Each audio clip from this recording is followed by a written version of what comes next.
don't lie in this investigation. These drivers operators are having a hard time. Pag kuha lamang ng renewal sa inyo, tinetreten nyo pag hindi nagko-consolidate, saan pupunta yung mga yan? Mr. Chair, in relation to Yusek Lontok pronouncement that yung pong na-consolidate natin na bumibili ng mga bagong mga modernized na vehicles ay mas magiging efficient yung pagbili nila ng mga pyesa for the members of the cooperative. But in relation to what is the existing setup of the jeepney drivers, mas nakakamura ba sila sa ganon or mas mura yung dating ginagawa ng ating mga jeepney drivers? Kasi if you can recall, no, for so many years, 20 years, 30 years, 50 years, yung mga drivers natin ay sila na mismo nagpapagawa ng kanilang mga sasakyan and they survive. As a matter of fact, talagang tumatagal yung kanilang mga sasakyan. But nowadays, we heard, and it was been confirmed by this committee that yung mga sasakyan ay laging sira. So it will double the expense that being experienced by these drivers.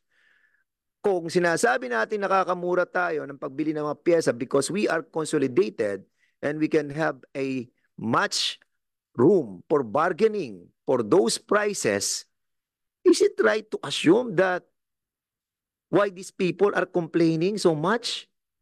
I think it doesn't make sense. Prudence dictates that these people, these drivers, ay mas nakakamura sila with regards sa pag-purchase ng kanilang mga pyesa.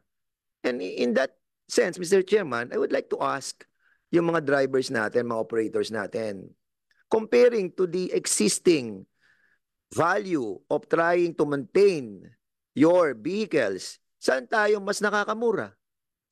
We have to be knowledgeable on this issue. Because kung sinasabi ni Yusek Lontok na mas makakamura kayo with this, is it true? So, tanong sa inyo, sa mga drivers, mas nakakamura ba tayo sa pagbili ng mga pyesa ngayon or kung consolidated tayo? Mr. Chair. Hindi naman kailangan ng sagutin yan ng mga drivers. Kasi ang presyo ngayon ay 2.4 up to 2.8 million ang bawat sasakyan. See? Francisco, 985,000 pesos. More or less ang sinabi nila nung first hearing. So, doon pa lang.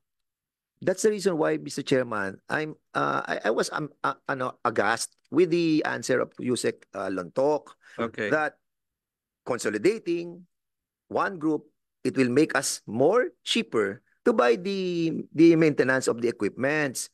But in all reality, we all know na hindi.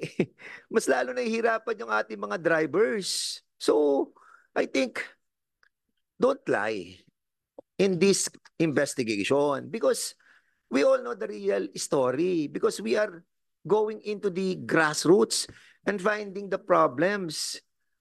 And basically, nakikita namin that these drivers operators are having a hard time. Pag kuha lamang ng renewal sa inyo, tinetreten nyo pag hindi nagko-consolidate, saan pupunta yung mga yan? And in relation to what I'm going to tackle in the issue of the PCA, ibinabalik ko na po sa iyo, Mr. Chair. Thank you. Sige. Yes, ano ang sasabihin mo? Yeah, yung tungkol, Mr. Chair, yung Tungkol saan? sa sinabi ni Congressman Cruz lang po, if I may lang po. Congressman? Cruz po, that's right. Okay. Yeah, kasi po, to be honest with you, nagkakausap naman po kami at ramdam ko po talaga yung sinasabi niya. So I understand po talaga may mga ayaw, may mga gusto po, no? Kaya nga yung sa 3 buwan na po na ito, parang gusto ko lang sabihin sa inyo, lalapit po kami sa kanila. Parang lalapit po kami na hindi kami magko-convince, magsasabi po kami para kung meron po tayong mapaliwanagan at sumama, okay po, yung ayaw po talaga, wala na rin po tayong magagawa. But rest assured, Congressman Cruz, pupunta po kami sa mga sektor or ruta na medyo mabababa po at kakausapin po namin sila. And then last na lang po kay Congressman Dan Fernandez, meron po tayo dito mga naimbita mga kooperatiba. So nandito po sila anytime po kung kailangan silang magkwento po nung paano yung kanilang mga operation po para magkaroon ng konting mga liwanag. Mr. Chair, I don't have problems with those successful cooperatives. I don't have problems with those successful corporations.